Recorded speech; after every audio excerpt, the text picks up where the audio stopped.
Hello students, आपका स्वागत है। हम सीख रहे हैं वेक्टर्स। इस चैनल को सब्सक्राइब करने के बाद बेल आइकन दबाना ना भूलें ताकि वीडियोस की जानकारी सबसे पहले आप तक पहुंचे। हमें आप फॉलो कर सकते हैं ट्विटर, फेसबुक और इंस्टाग्राम पे। फॉलो करने के लिए टाइप कीजिए मैथ स्टूडेंट। तो चलते हैं लेक्चर की तरफ।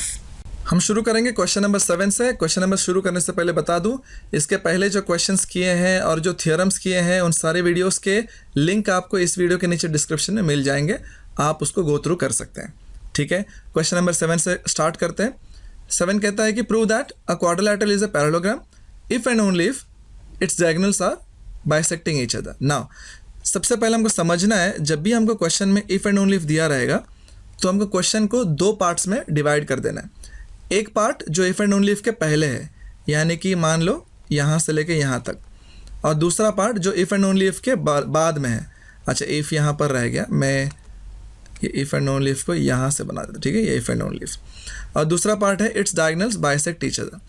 यानी कि करना क्या है, अगर मैं इसको स्टेटमेंट ए मान लूँ, ठीक है, जो इफ एंड ओनली इफ के पहले है वो स्टेटमेंट ए है, और जो इफ एंड ओनली इफ के बाद में है वो स्टेटमेंट बी है। ठीक है, बीच में है इफ एंड ओनली इफ। ठीक है, इफ एंड ओनली इफ को ऐसे भी लिखते हैं IFF। तो प्रूव क्या करना होता है, अगर ये दिया है तो हमको ये प्रूव करना होता है। ठीक है, इसको मैं अगर बोल दूंगा पार्ट 1, और पार्ट 2 में क्या प्रूव करना होगा, ये दिया होगा और हमको ये प्रूव करना होगा। ठीक है, तो एक बार स्टेटमेंट में समझ लेते हैं। स्टेटमेंट ए गिवन है, यानी कि क्वाड्रिलैटरल इज अ पैरेललोग्राम। अगर हमको ये दिया होगा तो प्रूव क्या करना है, स्टेटमेंट बी, यानी कि it's diagonals bisect each other, ये प्रूव करना होगा। और दूसरा पार्ट में क्या प्रूव करना होगा, हमको दिया होगा स्टेटमेंट बी, यानी कि डायगोनल्स एक दूसरे को बाइसेक्ट कर रहे हैं, स्टेटमेंट बी। तो प्रूव क्या करना होगा, part A, quadrilateral is a parallelogram. तो हमको जब भी इफ एंड ओनली इफ दिया होता है ना, तो हमको दोनों पार्ट में हमको सॉल्व करके प्रूव करना होता है। तो इस चीज़ का ध्यान रखो हमेशा। ठीक है, तो आगे बढ़ते हैं। मैंने यहाँ पर डायग्राम बनाया है, थोड़ा डायरेक्शंस दिखा देते हैं। क्योंकि ये पैरेललोग्राम है तो ऑपोजिट साइड जो है इक्वल और पैरेलल रहेंगे। ठीक है, तो मैंने AB और DC बना दिया, उसी तरह BC और AD करेक्ट सेम डायरेक्शन रहेंगे। और मैं डायगोनल्स के भी डायरेक्शन बना देता हूँ रेड कलर से, ताकि हमको क्लियरली समझ में आए। ठीक है, ये होगा AC और ये होगा BD। ठीक है, फाइन। तो जैसा हम जानते हैं कि इस क्वेश्चन को दो पार्ट में सॉल्व करना है, तो पहले पार्ट 1 शुरू करते हैं। पार्ट 1 में हमको क्या दिया है, गिवन क्या है, पार्ट 1 में गिवन है स्टेटमेंट ए, यानी कि quadrilateral ABCD is a parallelogram. So पहले यहाँ लिख देता हूँ कंसीडर क्वाड्रिलैटरल ABCD। ठीक है, ABCD करके एक क्वाड्रिलैटरल ले लिया। तो गिवन क्या है, quadrilateral ABCD is a parallelogram,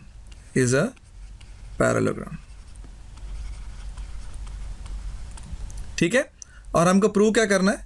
अच्छा, जब पैरेललोग्राम होता है तो क्या हमारे पास क्या इन्फॉर्मेशन होता है, हमारे पास इन्फॉर्मेशन होता है कि AB जो है वो इक्वल है DC को, और क्या है, और BC जो है वो इक्वल है AD को। तो ये इन्फॉर्मेशन हमारे पास रहता है जब भी कोई भी क्वाड्रिलैटरल पैरेललोग्राम होता है। तो ठीक है ना, डायग्राम भी मैंने बना दिया, आप देख सकते हैं।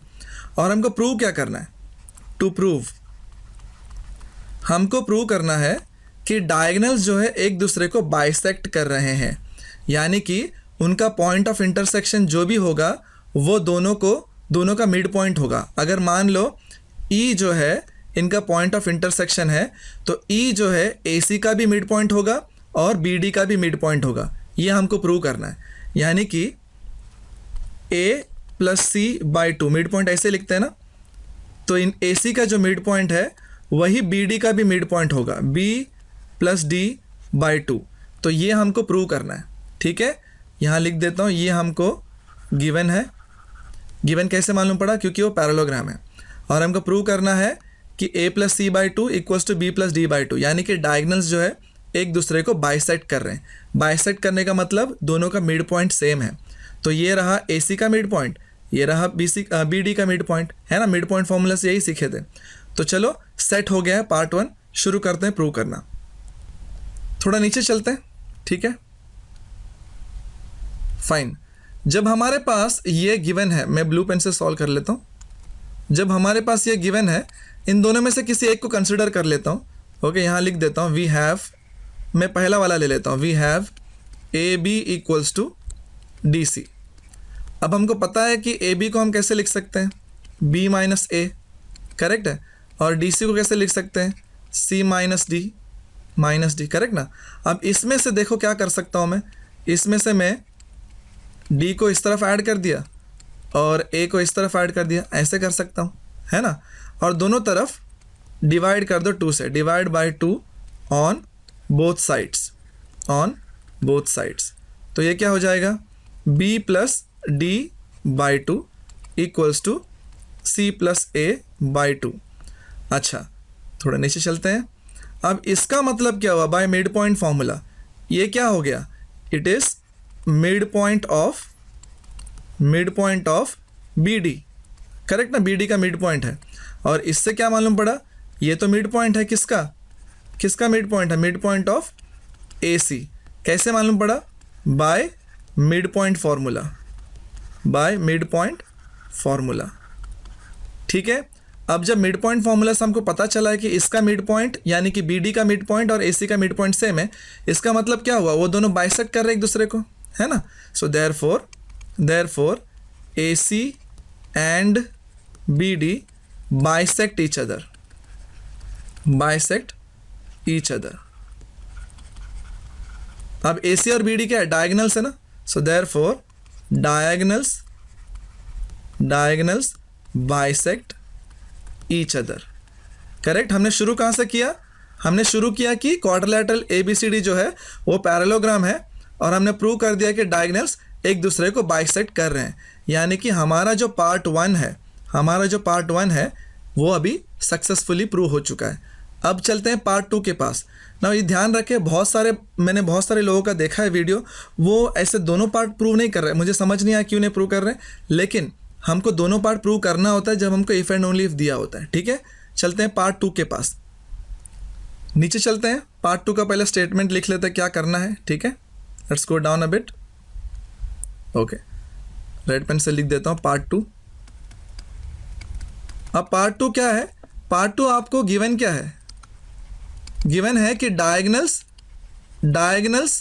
बाइसेक्ट ईच अदर, ये आपको पता है, ठीक है। अभी आपको उल्टा प्रूव करना है, डायगनल्स बाइसेक्ट ईच अदर ये आपको पता है, और आपको प्रूव क्या करना है, आपको प्रूव करना है क्वाड्रिलेटरल ABCD जो है वो पैरेललोग्राम है, ये आपको प्रूव करना है, ठीक है। फाइन। नाउ जब हमको पता है कि डायगनल बाइसेक्ट कर रहे हैं, तो हम कैसे लिख सकते हैं, डायगनल्स का मिड पॉइंट इक्वल होगा, करेक्ट ना। डायगनल्स का मिड पॉइंट इक्वल होगा bye mid point form, correct ना। मिड पॉइंट ऐसे निकालते हैं ना, बी डी डायगनल है और ए सी डायगनल है, उनका मिड पॉइंट ऐसे निकलेगा। जब दोनों एक दूसरे को बाइसेक्ट कर रहे हैं तो दोनों का मिड पॉइंट सेम रहेगा, ठीक है।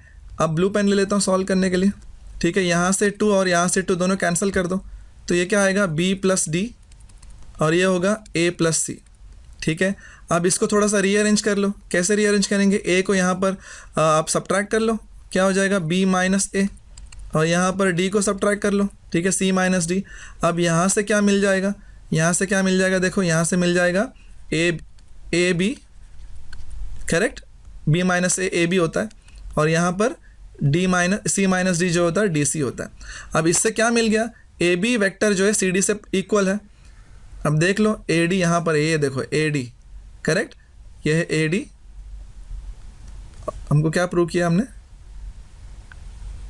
ए बी और डी सी, सॉरी, हाँ, ए बी यहाँ पर है और डी सी इधर है, यानी कि ऑपोजिट साइड्स क्या हो गया, ऑपोजिट साइड्स जो है इक्वल हो गया।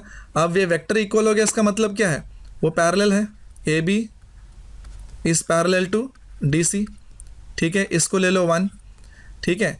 अब इसमें से एक और चीज़ भी आप प्रूव कर सकते हो। अभी तक हमको एक ही जोड़ी मिला है, ठीक है ना, एक ही जोड़ी पैरेलल है वो मिला है। अब दूसरा जोड़ी भी हमको प्रूव करना है, ठीक है। अब यहाँ से देखो, यहाँ से मैं एक काम कर सकता हूँ, a को माइनस कर सकता हूँ, ठीक है, सब्ट्रैक्ट कर सकता हूँ, और यहाँ पर क्या हो जाएगा, यहाँ पर C माइनस बी हो जाएगा, ठीक है ना। यहाँ पर B को सब्ट्रैक्ट कर दिया। अब यहाँ से क्या मिलेगा, यहाँ से मिलेगा AD, करेक्ट है, और यहाँ से क्या मिलेगा BC। अब जब AD और BC इक्वल मिल गया, इससे क्या मालूम पड़ गया, इससे मालूम पड़ा कि AD और BC जो है वो पैरेलल है, ठीक है। देख लो AD और BC कौन सा है, डायग्राम में देख लो, यस AD इधर है और ये BC है, तो ये दोनों भी पैरेलल है। जब ऑपोजिट साइड्स इक्वल और पैरेलल रहेंगे तो इससे क्या मालूम पड़ेगा, वो पैरेललोग्राम है। From 1 and 2 quadrilateral ABCD is a parallelogram, ठीक है। तो इस तरीके से ये प्रूफ खत्म हुआ। चलते हैं अगले क्वेश्चन की तरफ। क्वेश्चन नंबर 8 कहता है prove that the median of trapezium is parallel to the parallel sides of the trapezium and its length is half the sum of parallel sides. Okay, trapezium आप जानते होंगे, आप ये देख सकते हैं ब्लू कलर का मैंने डायग्राम ऑलरेडी बनाया है। जो ब्लू कलर का है वो ट्रेपेजियम है, यानी कि एक ही जोड़ी ऑपोजिट साइड्स वाला पैरेलल होता है, ठीक है, दूसरा जोड़ी पैरेलल नहीं होता। तो हमारे केस में AB और DC जो है पैरेलल है। तो यहाँ पर लिख देंगे consider a trapezium ABCD where AB is parallel to DC, ठीक है ना, एक ही जोड़ी जो है पैरेलल रहता है। तो क्वेश्चन क्या बोला है कि जो मीडियन है, ये जो लाल कलर में बना है रेड कलर में, वो हमारा मीडियन है, ठीक है। सो यहाँ लिख देता हूँ let EF be the median of the trapezium, ठीक है, ये हमको कंसिडर करना है। फाइन, अभी पूछा क्या है, हमको पूछा है, पहला क्वेश्चन बोलते हैं प्रूव करो कि ये जो मीडियन है EF वो पैरेलल है, किसको, पैरेलल साइड्स को, यानी कि EF जो है वो पैरेलल है AB को और DC को, ये हमको प्रूव करना है। तो सबसे पहला क्वेश्चन है, यहाँ पर लिख देता हूँ, मैं रेड पेन से लिख देता हूँ, ठीक है। क्वेश्चन नंबर 1, प्रूव करना है कि EF जो है वो पैरेलल है किसे, AB के साथ और DC के साथ। अब बात यह है कि AB या DC में से किसी एक के साथ भी हम पैरेलल है ये प्रूव कर देंगे तो ये क्वेश्चन सेटिस्फाई हो जाएगा, क्योंकि AB और DC तो आपस में पैरेलल है ना। तो अगर EF किसी एक के साथ भी पैरेलल हुआ तो ऑटोमेटिकली दूसरे के साथ भी पैरेलल होगा, ये मान लेंगे। फाइन, अब दूसरा क्या कहते हैं, दूसरा देख लो, and its length is half the sum of parallel sides.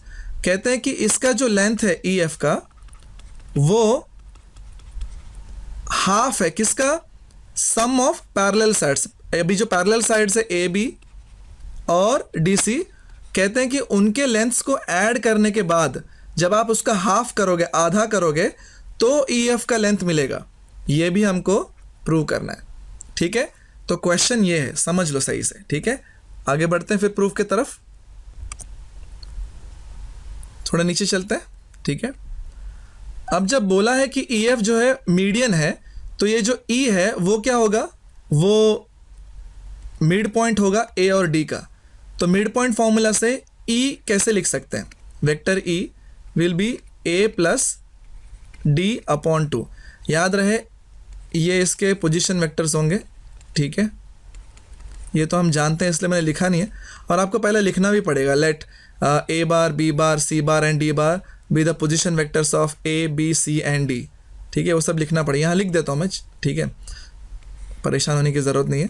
Late A bar B bar C bar D bar E bar and F bar be the position vectors of A B C D E and F, ठीक है, ऐसा आपको लिखना चाहिए।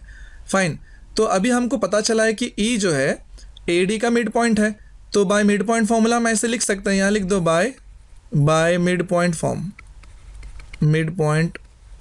Okay fine. और इसी तरह हमको F भी मिल जाएगा। F भी क्या है, F भी मिड पॉइंट है किसका, BC का, करेक्ट है। सो यहाँ पर F कैसे लिख सकते हैं, B bar plus C bar bye 2, ये भी बाय मिड पॉइंट फॉर्म, ठीक है। इस तरीके से E और F हमको दोनों मिल चुका है, ठीक है। अभी आगे बढ़ते हैं। फाइन, जब हमको पता है कि ए बी और डी सी जो है ऑलरेडी पैरेलल है, यहाँ पर लिख देते हैं since A B is parallel to D C. जब हमको पता है, हम इसको कैसे लिख सकते हैं, A B equals to k into D C, correct, scalar multiple, correct ना। जब पैरेलल होते हैं तो हम scalar as a scalar multiple represent कर सकते हैं, ठीक है। इसको हम 1 लेके रखते हैं, इसको बाद में हमको यूज़ करना पड़ेगा, ठीक है। फिर शुरू करते हैं हमारा जो वेक्टर है ई एफ से, ठीक है, ई एफ। अब ई एफ को कैसे लिख सकते हैं, एफ माइनस ई, ठीक है। हमारे पास ई है, एफ है, दोनों है, दोनों को सब्स्टिट्यूट कर दो। नीचे चलते हैं। सो एफ के जगह पे हम लिख देंगे B plus C divide by 2, minus E के जगह पे लिख देंगे A plus D divide by 2।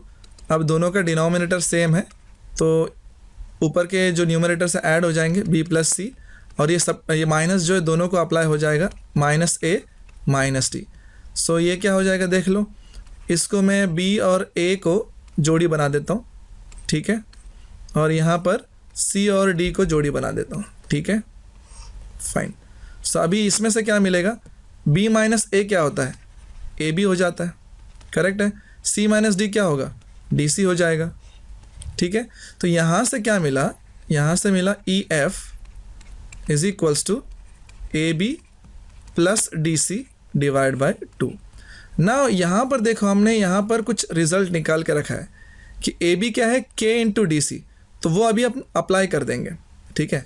काम करते हैं, इसको मैं इक्वेशन 2 ऐसे ले लेता हूँ। हम अभी पुट करेंगे इक्वेशन 1 को 2 में। So will write here put 1 इन 2। सो ये 1 को 2 में पुट कर देंगे तो क्या हो जाएगा, देखो थोड़े नीचे जाते हैं, ठीक है, फाइन। तो क्या हो जाएगा, E F equals to A B के जगह पे हम लिख देंगे के इंटू डी सी, और डी सी हमारा ऑलरेडी एक है, डिवाइडेड बाय 2। अब इसको क्या कर सकते हैं, डी सी कॉमन आ जाएगा। So therefore E F equals to D C अगर आप कॉमन लोगे तो क्या होगा, k plus 1 divide by 2 multiplied by D C. अब ये देखो, के कांस्टेंट है, 1 कांस्टेंट है, 2 कांस्टेंट है, यानी कि ये पूरा का पूरा टर्म जो है वो कांस्टेंट है, ठीक है। सो देयरफॉर अब उसके जगह एक नया कांस्टेंट लिख दूँ, क्या फ़र्क पड़ता है, मैं टी लिख देता हूँ, ठीक है। यहाँ पर लिख देता हूँ where t is equals to k plus 1 by 2। अब इसको देख के क्या मालूम पड़ा कि ई एफ जो है डी सी का स्केलर मल्टीपल है, therefore E F is scalar multiple of D C. तो स्केलर मल्टीपल जब होता है तो उससे क्या मालूम पड़ता है कि वो दोनों पैरेलल है, करेक्ट है। अब जब वो दोनों पैरेलल है, ये डी सी तो ए बी को भी पैरेलल है, ठीक है, ये हम जानते हैं ना पहले से, करेक्ट। कहाँ से, फ्रॉम 1 में क्या है, देखो यहाँ पर है ना, फ्रॉम 1 ए बी और डी सी ऑलरेडी पैरेलल थे। जब ई एफ डी सी को पैरेलल हो गया तो वो ए बी को भी पैरेलल हो जाएगा। तो इससे हमारा पहला प्रूफ ख़त्म हुआ। पहला प्रूफ क्या था, देख लो कि वो पैरेलल होंगे, ये हमको प्रूव करना था, ये प्रूव हो चुका। अब हमें दूसरा सेकंड वाला प्रूव करना है, ठीक है। इसको हम यूज़ करेंगे इसके लिए 2। अब ये देखो, ये जो 2 है यहाँ पर, इसको यूज़ करेंगे, ठीक है। फ्रॉम 2 वी हैव 2 से हमारे पास क्या है, हमारे पास है E F equals to A B plus D C divide by 2, ये हमारे पास है, ठीक है। अब जब हमको लेंथ चाहिए तो हम मैग्नीट्यूड ले लेते हैं, है ना, मैग्नीट्यूड ले लेंगे, ठीक है। तो ये क्या हो जाएगा, ये इसका मैग्नीट्यूड डिवाइड बाई 2 हो जाएगा, ठीक है, मैग्नीट्यूड का रूल के हिसाब से।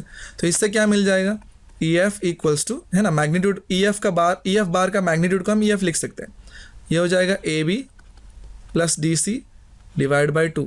अब यही तो प्रूव करना था, क्या प्रूव करना था, length of the median. E F हमारा मीडियन है, राइट, मीडियन है, डायग्राम में हमने देखा है, ई एफ हमारा मीडियन है। So length of the median is equals to half the sum of the parallel sides. A B और डी सी तो पैरेलल साइड्स है ना, उनका सम करके यानी कि ऐड करके डिवाइड बाय 2 करेंगे तो मीडियन मिलेगा, ये प्रूव करना था, यहीं से प्रूव हो गया।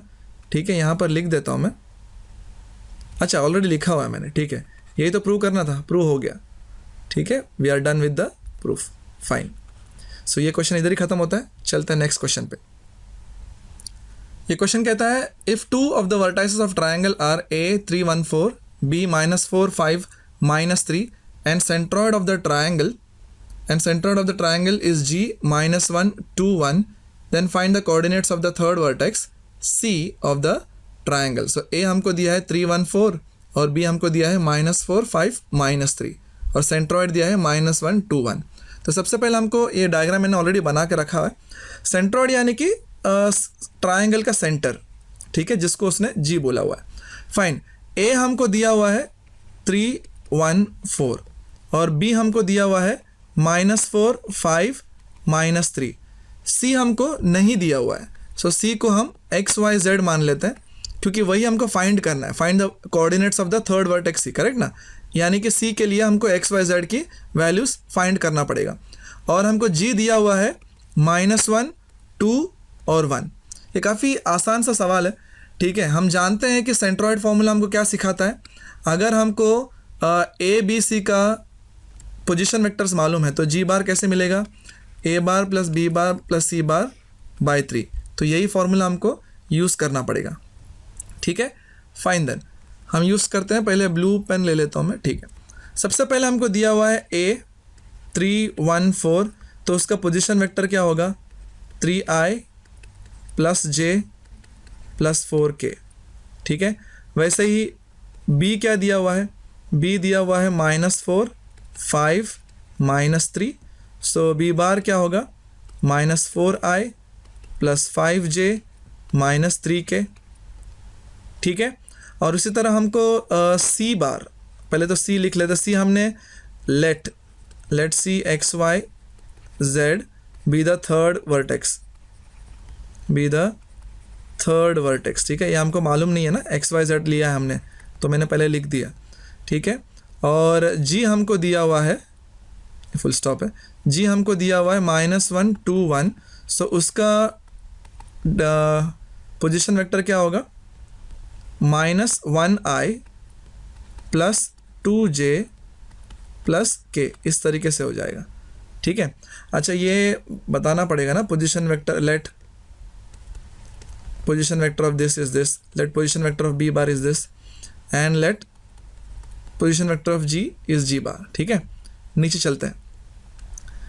जब हमको पता है, वी नो दैट, क्या पता हमको कि G बार जो है वो A bar plus B bar plus C bar by 3 होता है, ठीक है। सो G बार क्या हुआ, G बार हमारे पास है -i plus 2j plus k, A बार क्या है 3i plus j plus 4k, B बार क्या है -4i plus 5j minus 3k, सही है।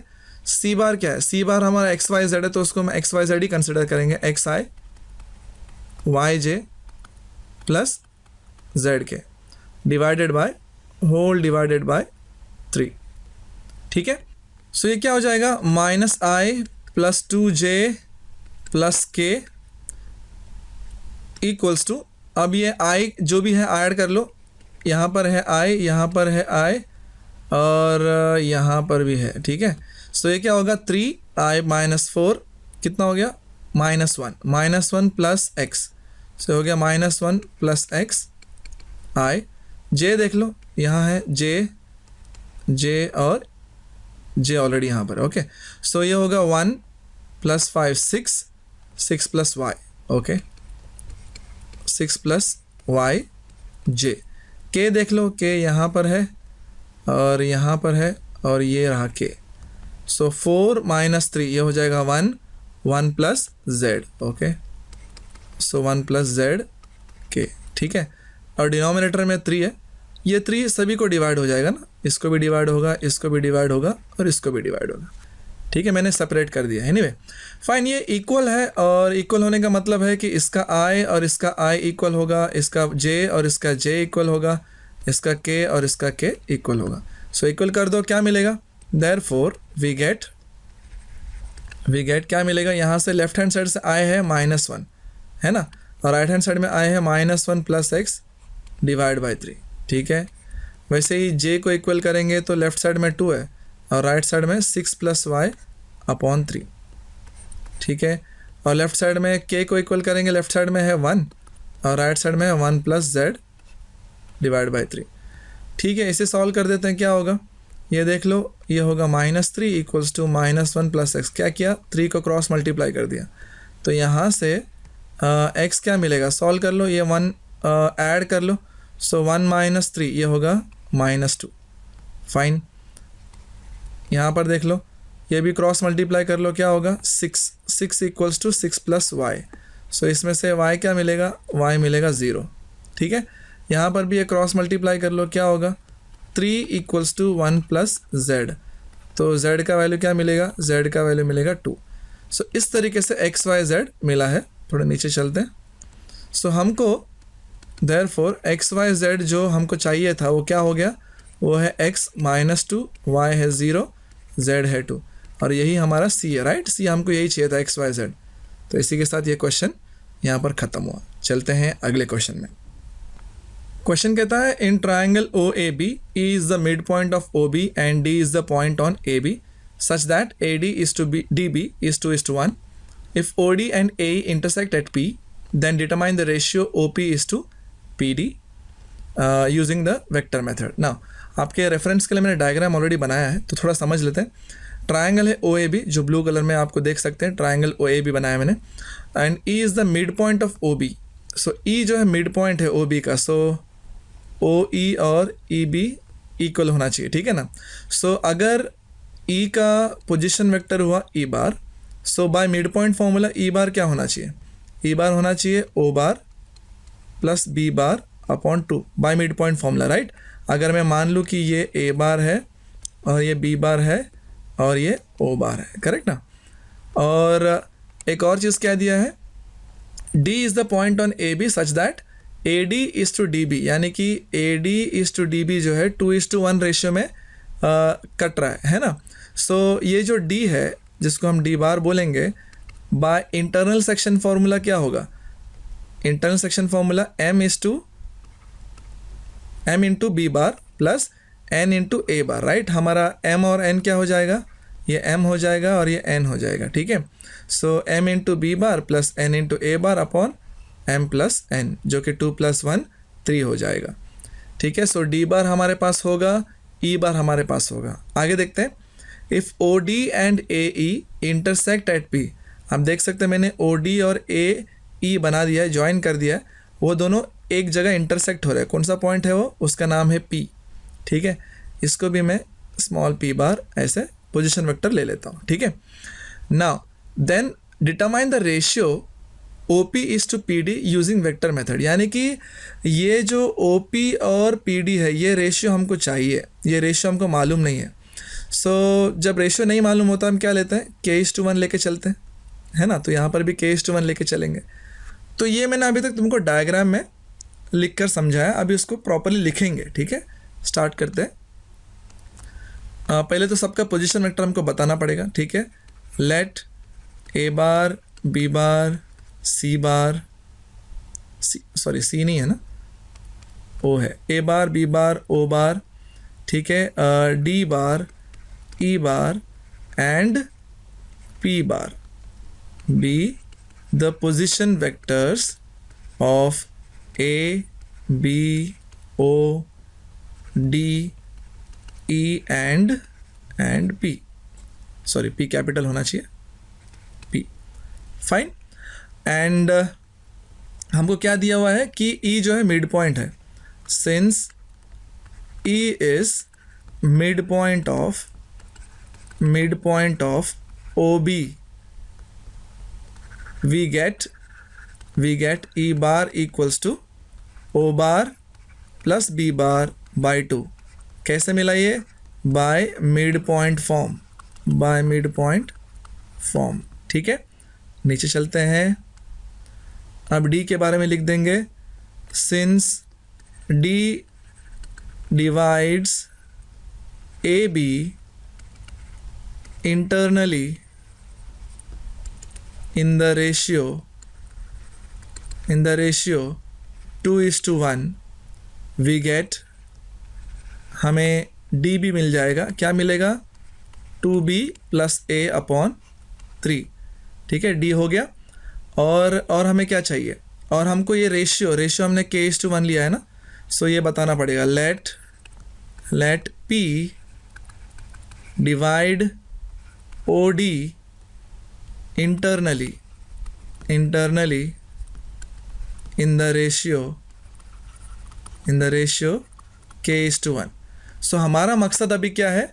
रेशियो फाइंड करना OP:PD, यानी कि k:1, यानी कि k का वैल्यू निकालना अभी हमारा इम्पॉर्टेंट मकसद है। ठीक है ना, जैसे k मिल जाएगा हमारा आंसर वहीं पर ख़त्म हो जाएगा। ठीक है, हम यहाँ पर एक और चीज़ देख सकते हैं।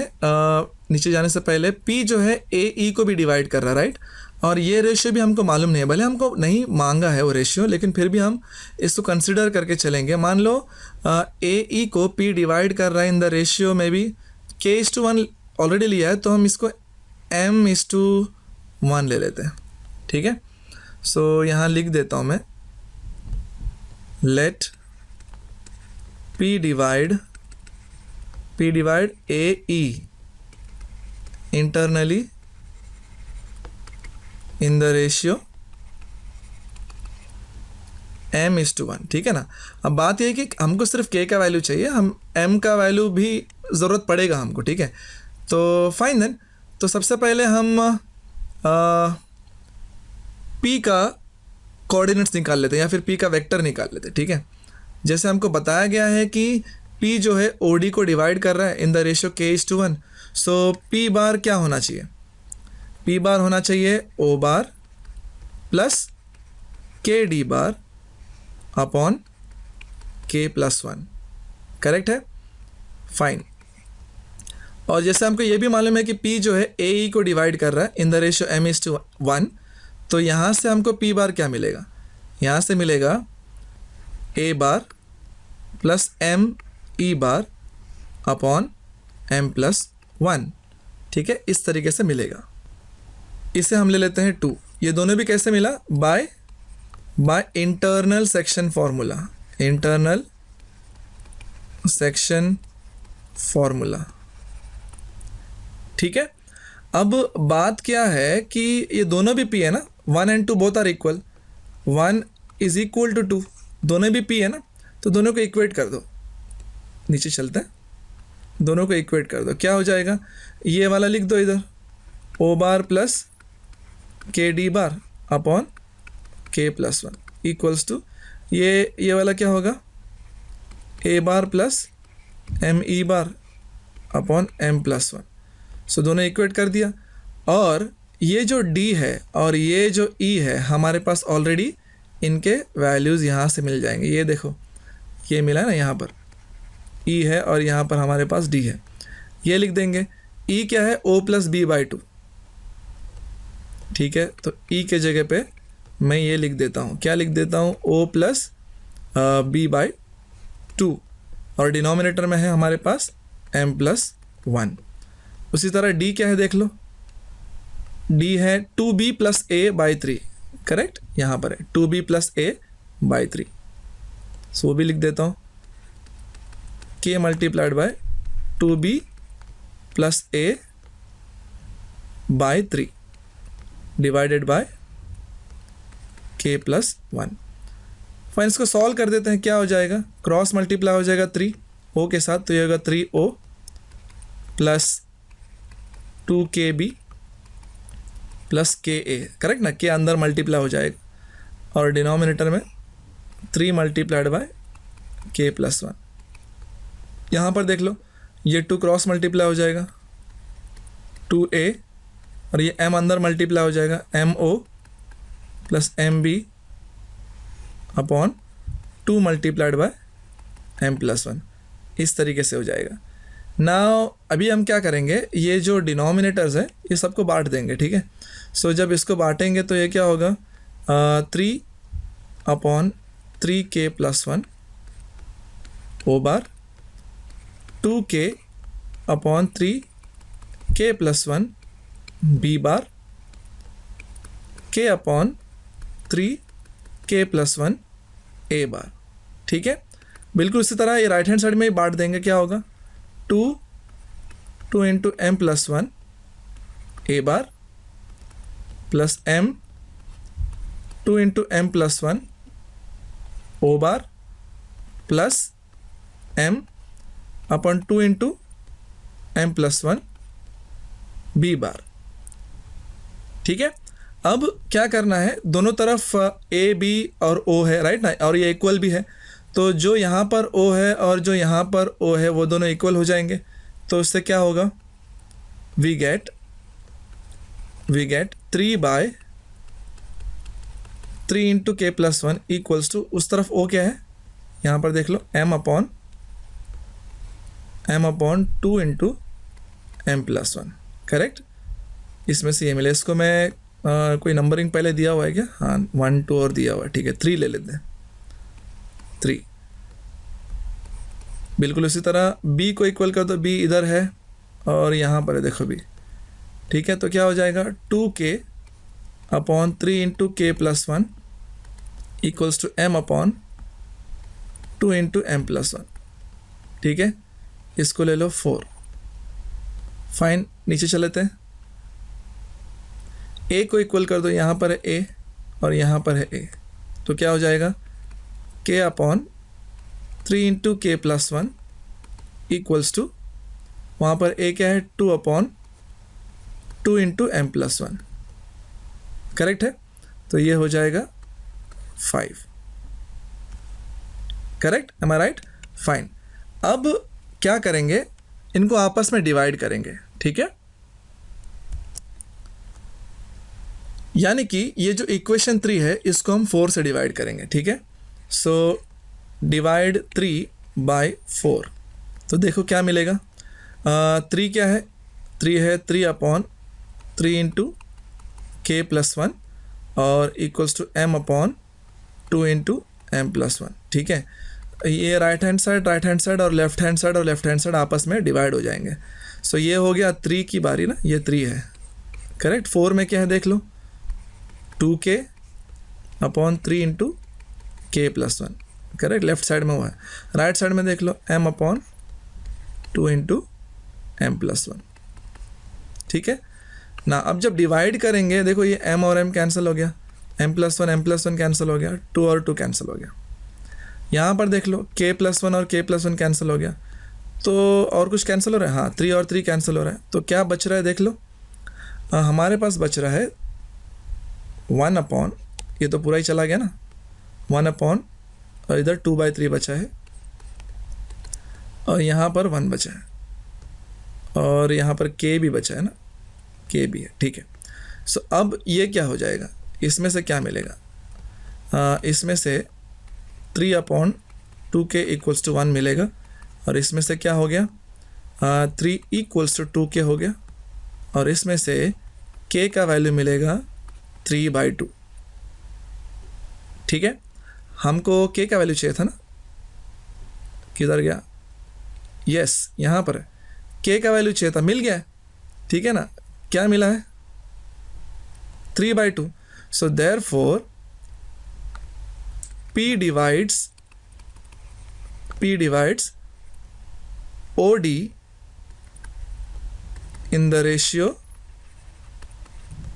k/1 और k क्या मिला है 3/2:1, जिसको हम कैसे लिख सकते हैं 3:2, ठीक है।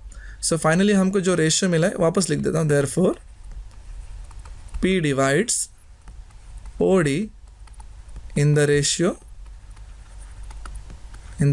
3:2, दैट्स इट, यही है इसका आंसर, ठीक है। यहीं पर ख़त्म हुआ। चलते हैं अगले क्वेश्चन में। क्वेश्चन दिया हुआ है, if the centroid of a tetrahedron OABC, मैंने डायग्राम बनाया हुआ यहाँ पर, आप देख सकते हैं, इज़ 1 2 -1। अच्छा, पहले तो सेंट्रॉइड बताया है कि सेंट्रॉइड को हम जनरली जी लेते हैं, राइट। जी हमको दिया है 1 2 -1, ठीक है। सेंट्रॉइड यानी कि सेंटर ऑफ द टेट्राहेड्रॉन, ठीक है। ए हमको दिया हुआ है A23 और बी हमको दिया हुआ है 1B2 और सी हमको दिया हुआ है 21C, ठीक है। ये चीज़ें हमको दिया है और कहते हैं एक और पॉइंट है P जिसका कोऑर्डिनेट है ABC। ध्यान दो, ये जो ABC है यहीं पर है, देखो ये A है, ये B है और ये C है। तो वो ABC का डिस्टेंस चाहिए ओरिजिन से, ठीक है। सो इसका डिस्टेंस चाहिए फ्रॉम ओरिजिन, ठीक है। ओरिजिन यानी कि O का तो पता ही होता है ना, 0 0 0 होता है, ठीक है। लिखने की ज़रूरत, यहाँ पर लिख देता हूँ मैं फिर भी 0 0 0, ठीक है ना। इस केस में हमको सेंट्रॉइड का फॉर्मूला हमको पता है, कैसे हो जाएगा, O + B + A + C / 4।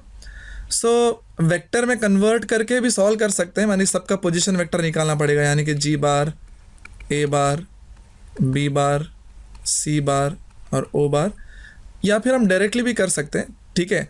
अभी तक जो भी क्वेश्चन किया हमने पोजीशन वेक्टर में कन्वर्ट करके किया है सेंट्रॉइड के लिए, इस बार हम डायरेक्टली कोऑर्डिनेट से करेंगे, ठीक है। देखते हैं क्या होता है। फाइन, नीचे चलते हैं, ठीक है। सो एक्चुअली हमको दिया गया है G = 1 2 -1, यानी कि इसका x है 1, y है 2 और z है -1। तो जो x है, G का x, वो कैसे मिलेगा, O का x, A का x, B का x और C का x, इन सबको ऐड करके / 4 करेंगे तो हमको G का x मिलेगा, है ना। एक्चुअली ये जो फॉर्मूला है इसका मतलब वही है, ठीक है। और उसी तरह G का y कैसे मिलेगा, O का y, A का y, B का y और C का y / 4।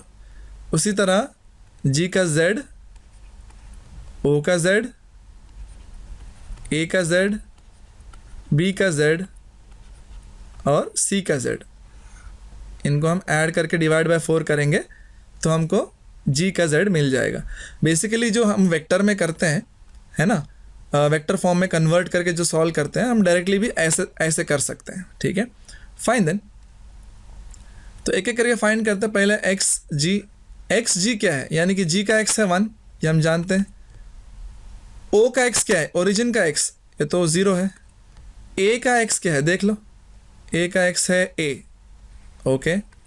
B का x क्या है 1, C का x क्या है 2 होल / 4। सो इसको सॉल्व कर लो, क्या आ जाएगा, 4 क्रॉस मल्टीप्लाई हो जाएगा।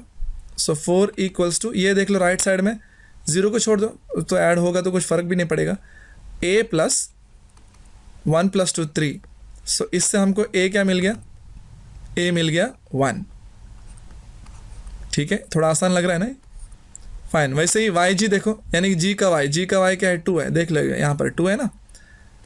और O का y क्या हो, तो 0 ही रहेगा। A का y देख लो यहाँ से, A का y 2 है। B का y देख लो, B है। और C का y 1 है, ठीक है, होल / 4।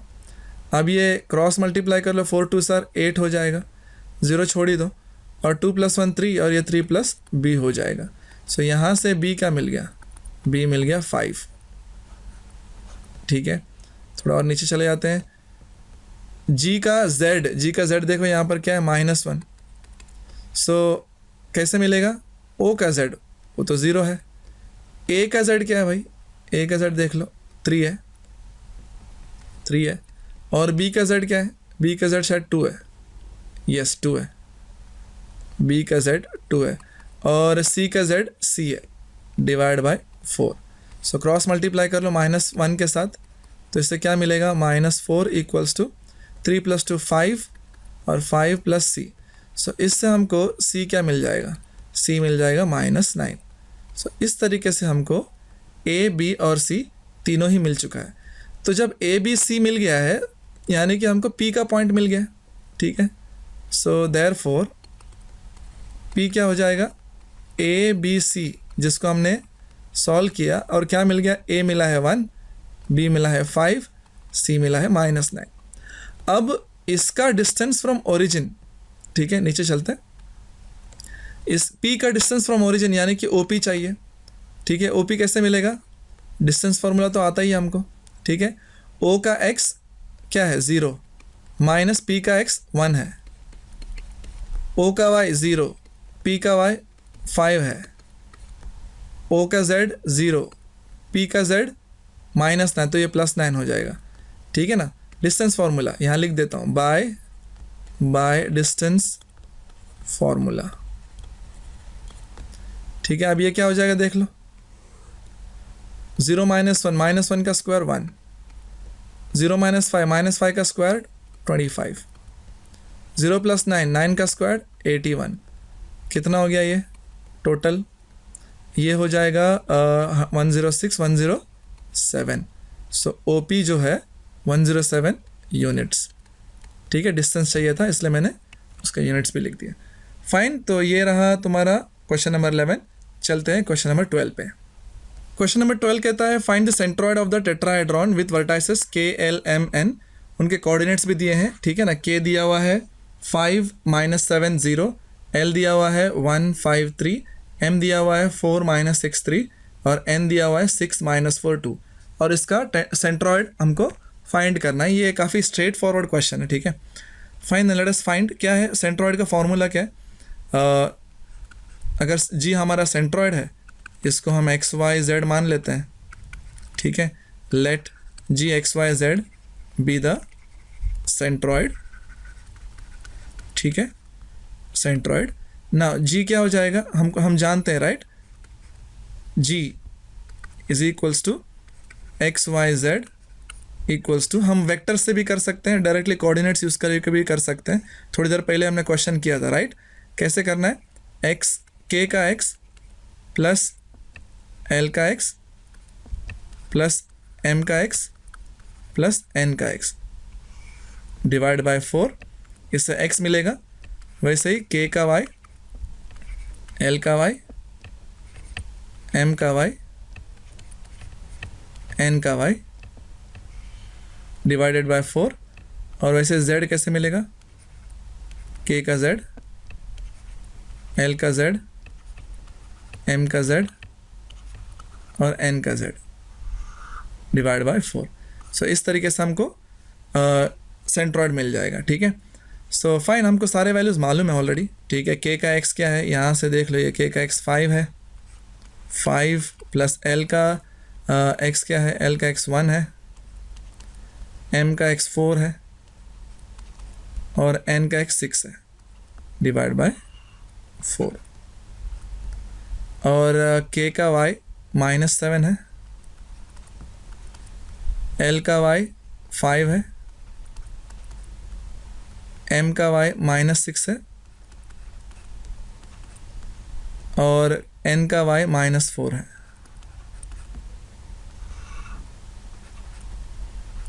बिल्कुल इसी तरह k का z देख लो 0 है,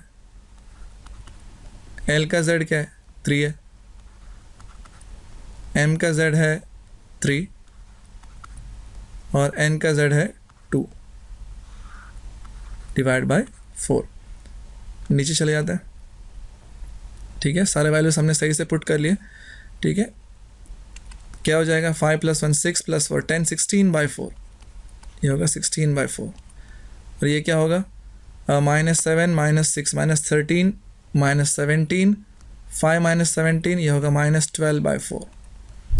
ये 3 + 3 6 6 + 2 8/4।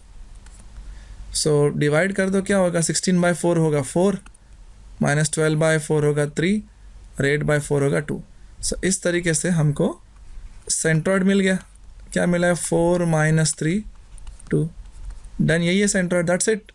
सो इसी के साथ ये एक्सरसाइज ख़त्म हुआ, ठीक है। अगले वीडियो में मिलते हैं कुछ कॉन्सेप्ट्स के साथ और हम शुरू करेंगे 5.3। मैं एक और बार बता देता हूँ, इसके पहले के जो भी वीडियोस है सभी के लिंक्स मिल जाएंगे इस वीडियो के डिस्क्रिप्शन में जो नीचे है, ठीक है। मिलते हैं अगले वीडियो में, तब तक के लिए टेक केयर, बाय बाय।